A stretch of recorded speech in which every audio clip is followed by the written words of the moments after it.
sebetulnya ada beberapa perguruan tinggi yang ada di Kalimantan Timur ya.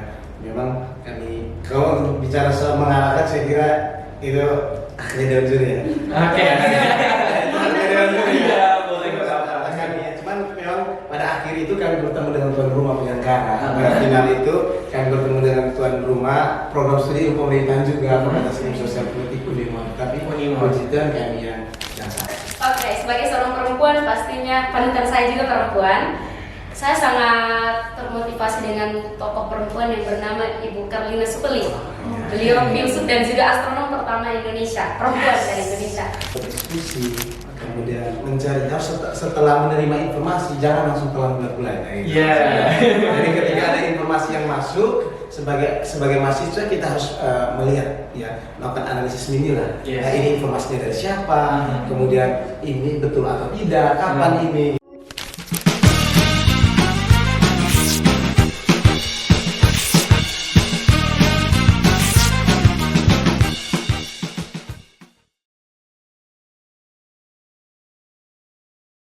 Halo teman Kobus, welcome back to Kobus Podcast. Komunikasi buka suara, dari sini kamu buka suara. So, hari ini kebetulan dalam episode spesial kita tidak hanya bertemu dengan bintang tamu yang super duper keren pada hari ini, tapi juga saya ditemani oleh teman presenter saya di Kobus Podcast. Tidak lain dan tidak bukan yaitu Sarah Sedu. ya, Sarin Hadi adalah pertama kali kita duet ya setelah sekian lama masing-masing. Sendiri-sendiri ya. Iya, makanya. Kita nih. Oke, Sarah, di tengah-tengah kita baru ini ada dua orang mahasiswa dan mahasiswi yang sangat amat berprestasi. Dari tampangnya aja udah kelihatan pintar ya. Terintimidasi saya. Oke, kita berkenalan dengan dua mahasiswa dari Fakultas Ilmu Sosial dan Ilmu Politik, Program Studi Ilmu Pemerintahan. Selamat siang kakak. Ini kita mulai kenalan dari kakak cewek dulu, siapa? Silakan perkenalan dan juga dilanjutkan oleh kakak yang cowok. Silahkan kakak. Baik, terima kasih Kak Dion. Perkenalkan, nama saya Grace Wirumalana, biasa dipanggil Grace. Oke, Kak Grace ya. Grace ya. Dan saya Marianus Karol juga bisa dipanggil Karol. Kak Karol dan Kak Grace ya. Iya. Namanya juga kayak nama-nama orang pintar ya.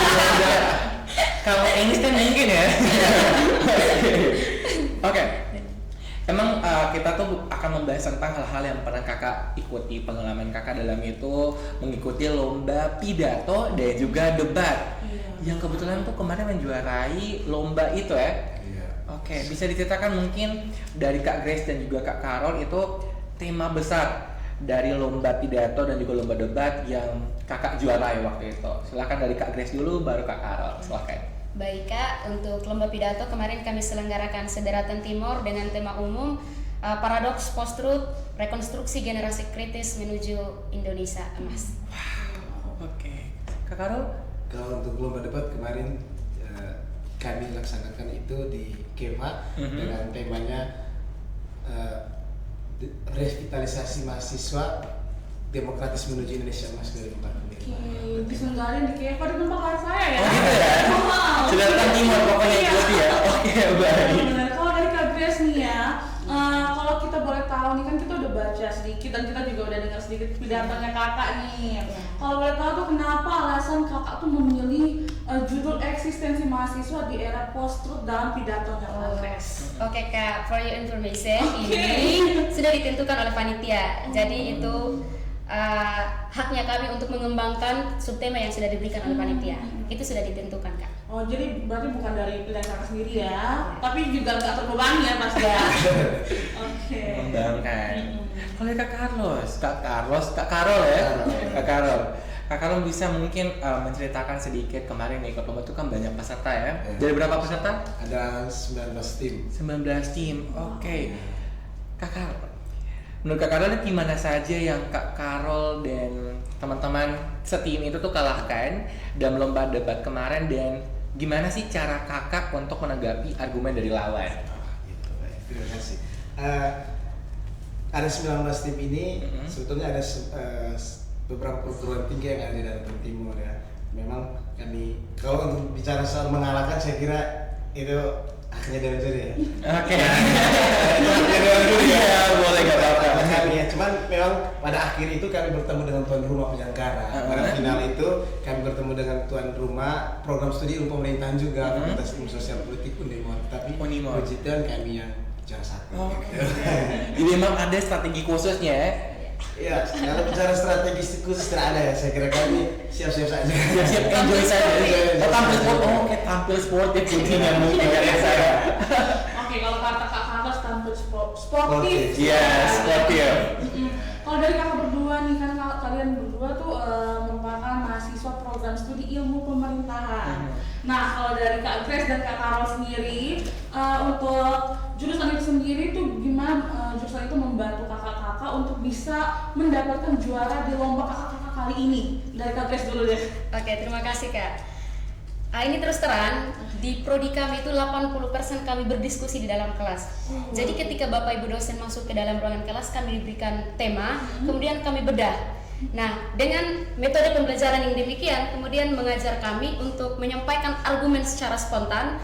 Kemudian kami benar-benar diajar untuk mengolah pemikiran kami dan disampaikan dalam bentuk argumen yang luas dan juga yang pastinya santai. Dan kemudian secara pribadi saya merasa bahwa setiap mata kuliah yang dikemas dalam program studi ilmu pemerintahan itu cenderung, karena outputnya kami nanti sebagai pemimpin, mereka cenderung mengajarkan kami untuk bagaimana berpikir kritis dan skill public speaking dilatih di situ. Jadi pada akhirnya ketika kami menjadi delegasi prodi, itu tidak menjadi hal yang tabu dan kemudian kami bisa tampil lumayan ekstra. Wow. Keren banget teman-teman fokus. Dari Kak Grace nih, wow banget ya. Udah kelihatan ya, kenapa juara. Udah kenapa juara. Udah melakukan jurusan ilmu pemerintahan sama sekali. Oke, kalau dari kakak gimana? Ya, saya kira kurang lebih yang Kak Grace sampaikan ya. Ya kami juga punya ruang diskusi itu sangat terbuka. Kami diskusi dengan siapa saja. Bukan cuma diskusi ada di dalam ruang kelas, tetapi ketika kami keluar dari ruang kelas, ketika ada di pendopo juga kami diskusi dan dibantu oleh para dosen-dosen kami yang luar biasa, saya kira. Sehingga mereka selalu memancing kami untuk tentang fenomena-fenomena yang ada, lalu kemudian kami berdiskusi. Jadi ketika kami siap di dalam kelas, ketika keluar juga pasti kami berhasil. Oke, jadi memang dalam output pembelajaran yang ada di ilmu pemerintahan Unwira udah kelihatan banget caranya kita bisa berpikir kritis ya. Dan juga dengan fenomena-fenomena itu para dosen yang ada juga memberikan kita kesempatan untuk bisa menjelaskan tentang pendapat dan juga aspirasi kita masing-masing. Kayak gitu kurang lebih ya. Kasar kayaknya ngomong saya udah kelihatan mirip ya. Iya, kita bisa menyeimbangkan ini ya. Iya, mungkin ya. Awal mereka ya. Oke, kakak berdua nih. Selain kemarin materi lomba yang mumpuni, apa yang membuat kalian berdua menjuarai lomba ini? Seperti mungkin dukungan apa dari siapa kayak gitu. Silakan mungkin yang jawab pertama nih, saya mau dari Kak Carol. Silakan. Takut banget dijawab ada pacarnya. Oke. Ya, saya kira dukungan itu yang paling pertama oleh pimpinan program studi ya, pemerintahan Ibu Yolan, Pak Eston. Mereka memfasilitasi kami bersama dosen-dosen muda dan dosen-dosen senior. Kami dibimbing ketika ada informasi itu kami langsung dibimbing dengan waktu yang cukup mepet, akhirnya kami bisa. Kemudian dukungan dari teman-teman juga. Teman-teman di kelas selalu mensupport agar kalian bisa mewakili IPM. Pada waktu itu kami masih semester 3 ya Grace. Ya semester 3, tetapi puji Tuhan kami bisa mengalahkan mereka yang semester lebih di atas kami pada waktu itu. Merinding mewakili IPM. Merinding sekali. Merinding. Kita kelas jawab tentang dukungan dari pimpinan program studi, para dosen dan juga teman-teman tuh udah kelihatan banget memberikan pengaruh yang luar biasa kepada Kak Carol. Kalau dari Kak Grace, silakan mungkin. Oke, jawaban saya mungkin tidak jauh berbeda dari Carol, akan tetapi yang paling penting dan paling utama ini doa orang tua. Kami percaya yang mengantar kami hari ini mungkin adalah doa orang tua. Yes, betul. Keren. Oke nih, dari aura-auranya udah kelihatan pintar. Gak mungkin baru pertama kali lomba nggak sih? Pasti udah ulang-ulang, udah menang berulang-ulang kali juga ya. Kalau boleh tahu nih udah berapa kali kakak-kakak ikut lomba dan mungkin bisa di-spill sedikit hadiahnya deh. Bisa juga untuk jadi motivasi untuk teman-teman terus juga kan? Yes, betul. Oke, dari mana nih? Mau siapa dulu sih? Sultan mungkin. Oke, silakan. Ada Kak Carol, Kak Grace lagi mungkin kan? Oke, boleh. Gantian. Oke, terima kasih Kak untuk perlombaan ini. Kami di tingkat program studi kami sudah 3 kali mengikuti lomba. Untuk pertama di Fakultas Hukum Kami waktu itu baru semester 1 sudah dapat juara 4. Wow. Kami lawan kakak-kakak semester semua dan di finalis kami lawan anak-anak filsafat. Iya. Iya. Kemudian yang kedua kami ikut lomba debat juga di Unimor. Kami juara 1. Kemudian lomba pidato juga kami juara 1 se-Daratan Timur. Oke, jadi buat kakak semester jangan meremehkan adik-adik semester. Iya, betul banget. Udah peringatan banget untuk kakak semester nih. Kalau dari kakak lo sendiri gimana? Ya, kalau soal juara ya itu hal biasa ya, seperti Grace sampaikan. Memang sudah pengalaman waktu lomba debat di Fakultas Hukum kemudian ke Unimor kami bisa juara. Tapi saya kira kalau juara itu hal yang biasa. Tapi kalau misalnya beberapa kali lomba saya kira Kak Grace juga sudah sering kali juara, terakhir juara lomba pidato itu. Kalau saya sendiri di tahun 2020 itu pernah menjadi Duta Genre Provinsi Nusa Tenggara Timur, itu juara 4 mewakili Kabupaten ND di tahun 2020. Lalu kemudian juga pernah menjadi seperti kakak-kakak Hots ini pernah menjadi juara 3 presenter RRI ND pada waktu itu. Lalu terakhir itu saya kira kami ikut lomba, sempat ikut lomba debat juga. Jadi debat ini bukan cuma waktu masuk ke kampus gitu, masih di SMA pernah menjadi tim debat juga, pernah juara 3 antar SMA, tetapi kami gagal untuk masuk ke tingkat yang lebih lanjut. Tapi ketika masuk IPM memberi ruang gitu. Memberi ruang, akhirnya kami mengembangkan potensi yang ada, didukung oleh teman Grace yang luar biasa, kami sering mengisi. Akhirnya puji Tuhan ketika ditawarkan pada semester 1 waktu itu, kami ditawarkan, ya sudah siap saja. Ketika pelajaran kami di bertaruh dengan teman-teman mahasiswa dari filsafat dan sebagainya pada waktu itu menjadi semacam sebuah refleksi dan inspirasi bagi kami agar ketika kami ke lomba-lomba berikutnya harus lebih fight betul. Dan puji Tuhan juara 1. Luar biasa. Ini ada kata-kata dari para juara yang emang harusnya teman-teman bisa lihat bukan sebagai suatu kesombongan diri, tapi juga satu hal yang bisa memotivasi teman-teman Kobus dimanapun berada untuk bisa mengembangkan potensi yang ada dari kita masing-masing. Kayak gitu ya. Oke, wow, keren. Emang punya banyak pengalaman kakak berdua ini ya. Oke, untuk kakak berdua nih, menurut kalian bagaimana lomba seperti ini itu bisa berkontribusi pada pengembangan mahasiswa? Bisa dijawab dari Kak Grace duluan? Oke, kalau bicara pengembangan mahasiswa mungkin pendapat saya subjektif karena saya juga mengalami dampaknya. Yang pertama, yang pasti akan berdampak paling utama dalam diri saya bisa mengaktualisasikan apa yang saya bisa. Orang bilang percuma kita tahu sesuatu kalau nggak bisa kita buktikan.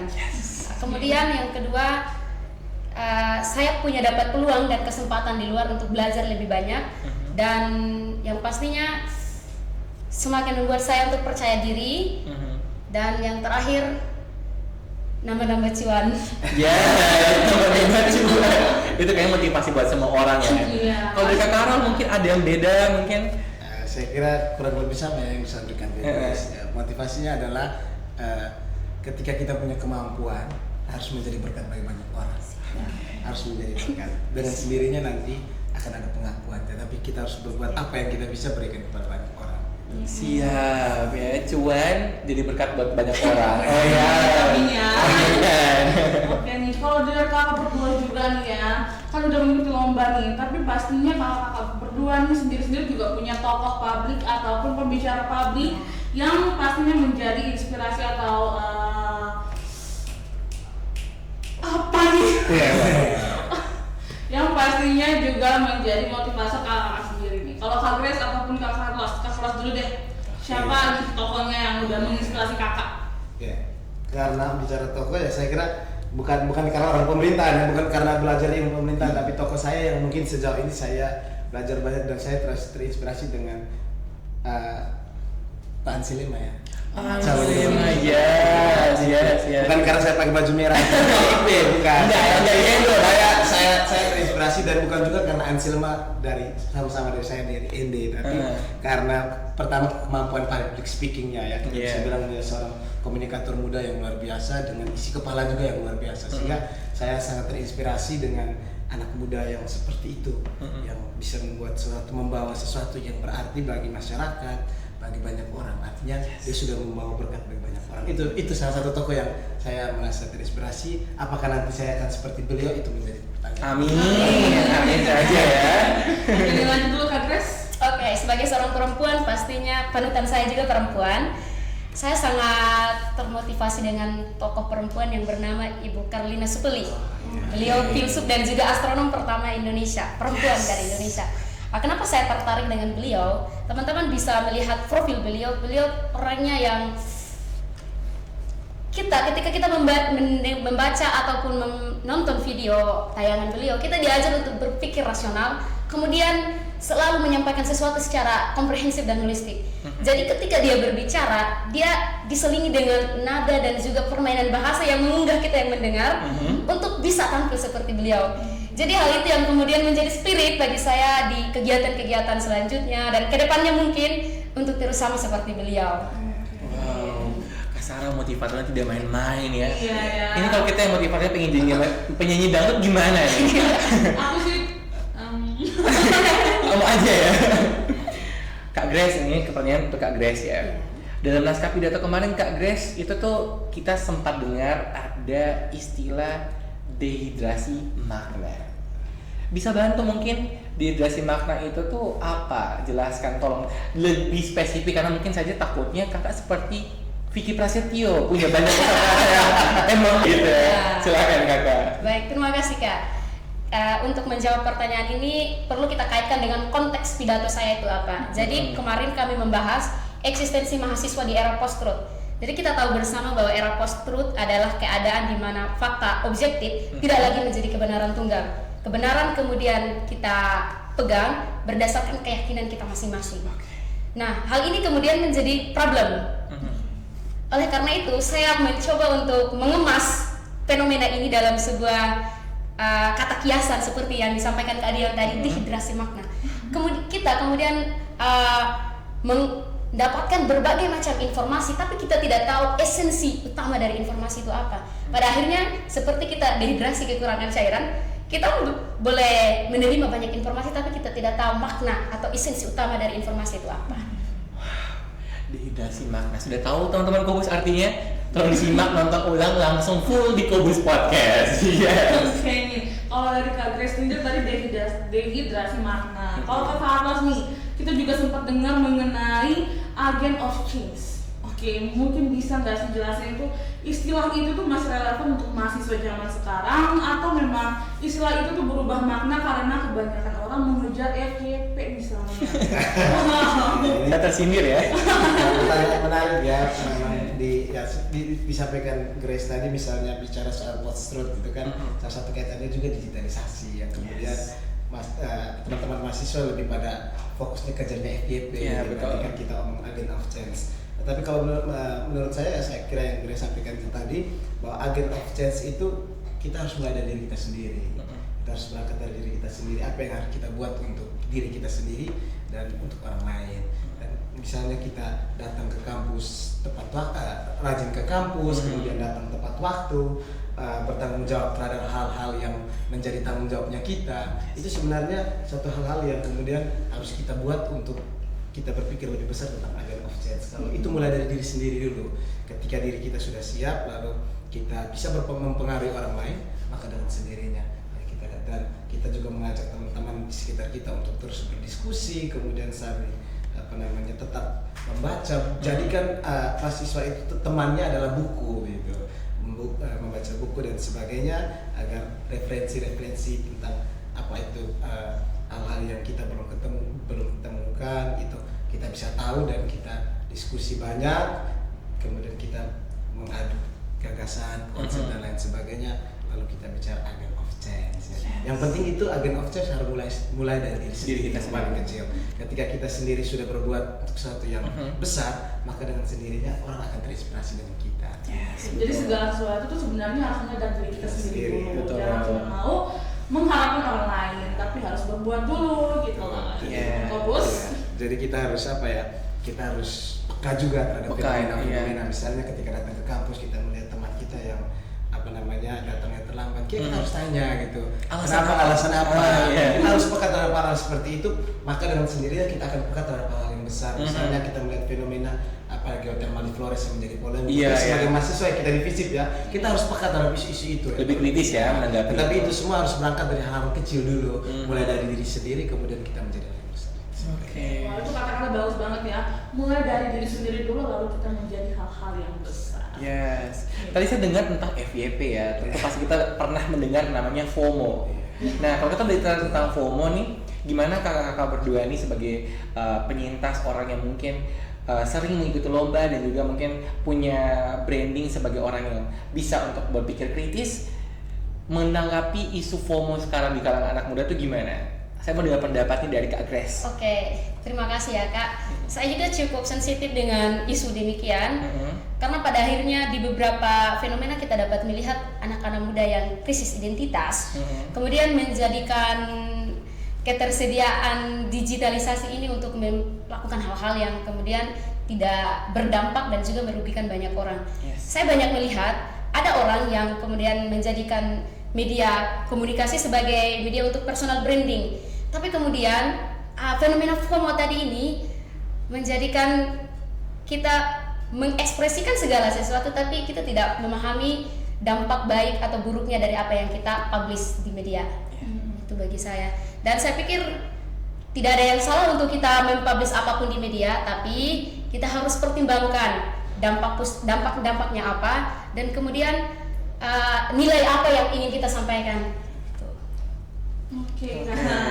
Oh, jadi pertanyaan jawaban dari Kak Grace juga memotivasi kita juga ya untuk jangan terlalu menyebar apapun privasi kita juga ya, harus dilihat dulu, diteliti dulu apa yang memang harus di public atau apa yang memang harus di private aja. Yes. Oke nih, juga Kak Grace juga nih, dan kita dulu waktunya dari Kak Grace ya. Kalau mengenai dampak dari fenomena echo chamber yang terdapat pada pandangan politik dan sosial mahasiswa itu gimana Kak? Oke, menarik sekali. Jadi echo chamber ini kan situasi di mana suara-suara yang sama bergerak di tempat yang sama tanpa ada penyelesaian di dalam. Nah, fenomena echo chamber ini mendukung era post truth. Jadi kita bicara post truth pasti ada echo chamber. Jadi bagaimana kita kemudian merelevansikan dengan situasi sosial politik hari ini? Untuk situasi sosial politik hari ini, dampak dari echo chamber adalah masyarakat kemudian terpolarisasi dan mereka membentuk kubu-kubu sosial yang pada akhirnya menyebabkan terjadinya kekerasan, diskriminasi, dan tidak salah dan juga tidak memungkinkan bahwa terjadinya tindakan-tindakan yang cenderung di luar nilai-nilai yang kita anut atau di luar nilai-nilai sosial yang kita anut. Jadi misalnya saya kasih contoh nih Kak, supaya maksudnya jangan sampai pembahasan saya terlalu tinggi. Misalnya boleh. Ya, Simpelnya aja lah kayak contoh ya. Simpel ya. Lebih real ya. Iya, lebih real. Boleh, Pak. Tapi kami tarik dari disiplin kami ilmu pemerintahan. Oke. Misalnya Kembali lagi ilmu pemerintahan. siap. Misalnya di Pilpres kemarin nih kan ada 3 calon, 3 paslon. Nah, Kakak nih dari Kadion memilih mungkin disclaimer ini hanya untuk kepentingan podcast.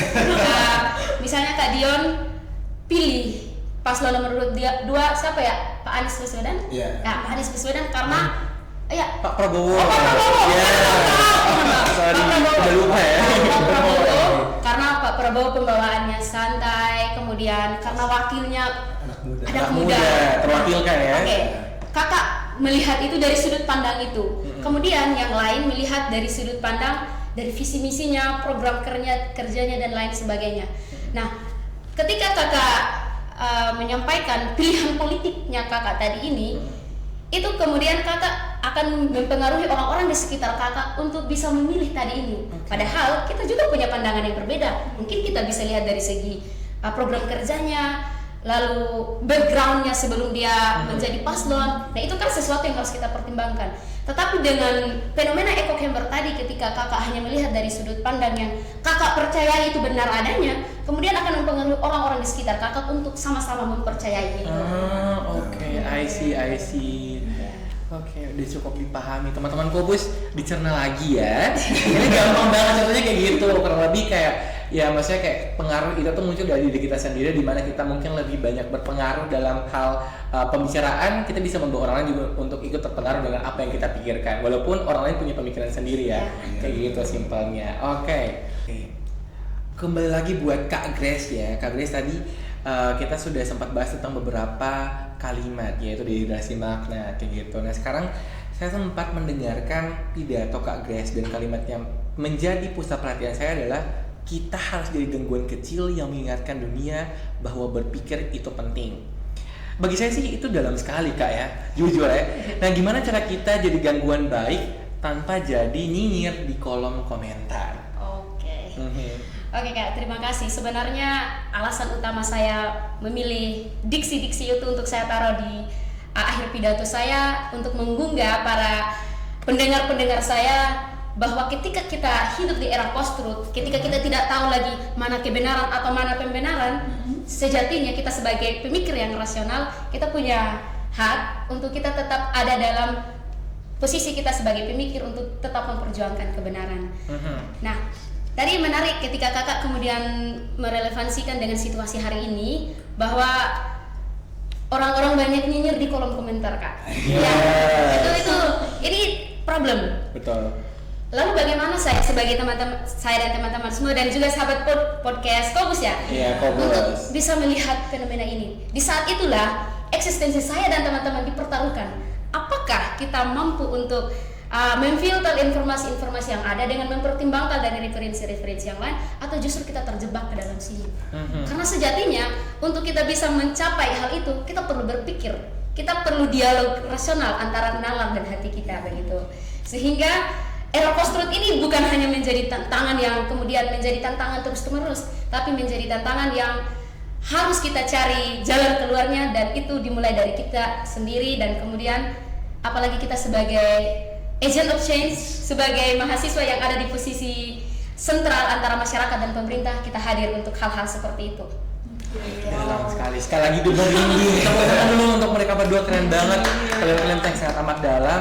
Pertanyaan terakhir silahkan Kakak Sarah. Oke, ini untuk sebenarnya belum terakhir banget ya. Jangan ada lagi ya. Ini terakhir ya Kak.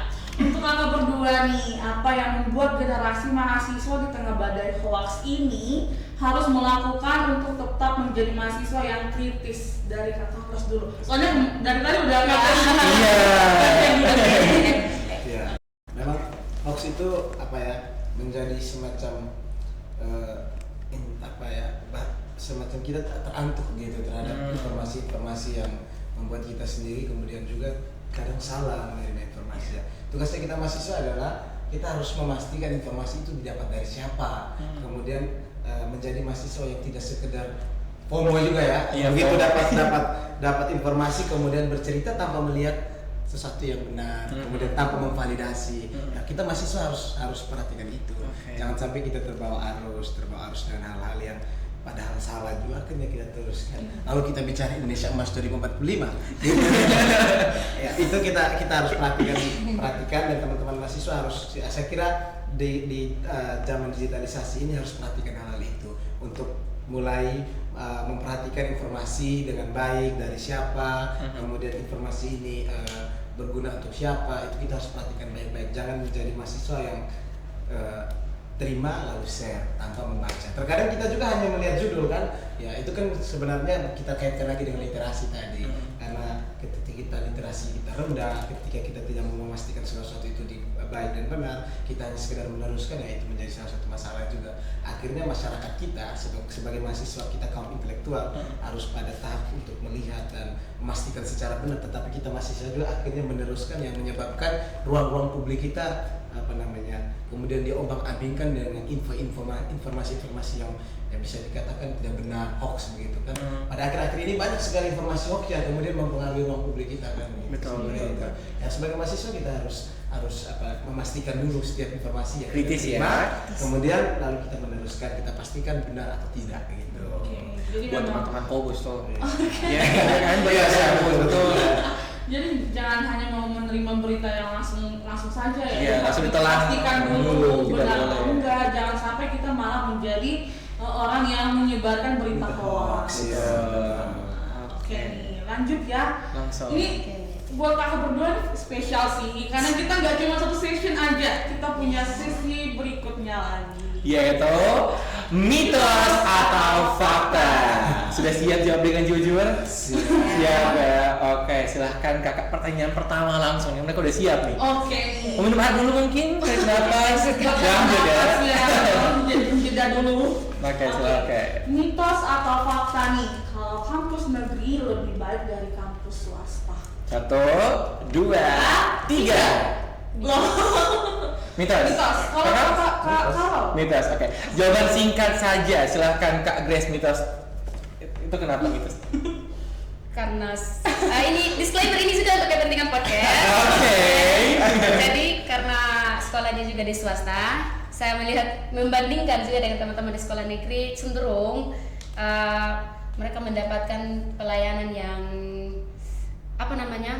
bukan diskriminatif, tapi pelayanannya bagus tapi tidak didukung dengan fasilitas yang memadai. Kemudian karena negeri mereka kadang-kadang dapat beasiswa yang tidak sesuai dengan latar belakang anak-anak mahasiswa, jadi cenderung itu menjadi otoritas kampus, tapi kemudian semua mahasiswa tidak punya akses yang sama untuk mendapatkan hal itu. Tapi sebagai mahasiswa dari universitas swasta ya kita mengakui kualitas dari Universitas Katolik Widya Mandira, bahwasanya hari ini kita tampil, orang-orang bisa melihat kualitas kita karena memang kampus kita berkualitas dan dosen-dosen di dalamnya pun berkualitas pula. Ya. Pastinya ya. Pasti ya. Oke, lanjut nih ya, Kak Dion nih. Oke, kakak berdua nih, ini langsung ke Carol dan Kak Grace ya. Mitos atau fakta, mahasiswa di kampus negeri itu tuh lebih banyak bersaing. 1, 2, 3. Mitos. Oke, Jangan Kak Carol. dari tadi kompak mulu ya. Iya. Kak Carol, silakan. Ya, kalau saya kira itu hoax. Bisa dibilang hoax ya. Bisa dibilang hoax ya. Ya, kalau bersaing itu mahasiswa harus mempunyai jiwa bersaing gitu. Tetapi dalam arti bersaing yang sportif. Ya, kita melakukan berdasarkan kemampuan kita, kualitas kita, bukan kita bersaing yang secara ya menjelekkan nama teman kita karena hanya untuk mendapat popularitas. Itu jangan sampai terjadi. Tetapi ketika bersaing kita di universitas swasta juga ya kita bersaing tetapi secara sportif. Apa yang menjadi kelebihan teman-teman kita support, apa yang menjadi kekurangan kita belajar gitu.